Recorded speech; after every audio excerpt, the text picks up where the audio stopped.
আমরা ঘরের ভিতরে তালা মারছি, তালা ভাঙিয়ে কুবাই নিয়ে লইছে মানুষের যারা বাইকে আর এই কুবাইছে দেখছি ওখানে হেদিকে লয়ে গেছে পুলিশে ধরে নিয়ে না আমরাও বাড়াডি।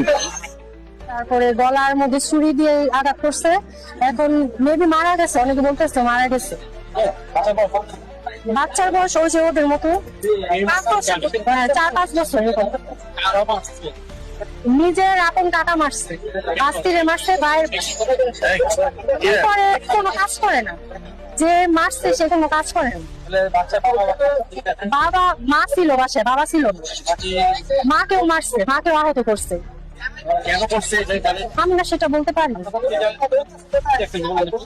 আমরা এতটুকু জানি।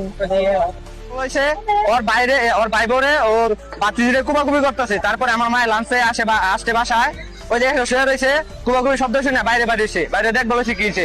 ওই মুহূর্তে আমার মায়ের হাতে এই যে খুব দিছে, এদিকে 4 আঙ্গুলে জায়গায় কেটে লাইছি। আমি গেছি ফিরাইতে, আমারও খুব দিতে লইছে, তারপর আমি পিছন দিয়ে ধরে ফেলার পরে খুব দিতে পারে নাই, না দেওয়ার পরে যে আমার হাতে কামড় দিছে দিয়া আমি আবার মারতে বলছি ওরে, ওই রুমে ঢুকে গেছে। তারপরে আমি আমার মারে লিয়া আর ওই যে মহিলা বাচ্চাটা ওর লিয়া হাসপাতালে গেছি, পরে কি আমি সঠিক জানি না। না না, আমাদের বাড়ি ময়মনসিংহ, ওদের বাড়ি কোন জায়গায় এটা আমি সঠিক জানি না। মানে এই রুম আর এই রুম এত পাশাপাশি 2 রুমে থাকি, পাড়ায় থাকি। হ্যাঁ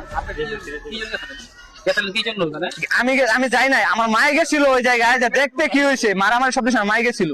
তারপর আমি দেখছি আমার মারে খুব দিছে, তারপর আমার মারে খুব দিছে, আমি গেছে যারা থাকবো আমার জীবন দিয়ে আমার মারে আমি বাঁচামো। ওই জায়গায় আমি আমার মারে ফিরাইতে গিয়া আমি দর্শি ধরার পথে ওই যে আমার এই জায়গায় কামড় দিছে, এই জায়গায় ঢাকা হাসপাতালে যাবে বলছে, এই যে জায়গায় 4 আঙ্গুল এই যে রগ কেটে গেছে।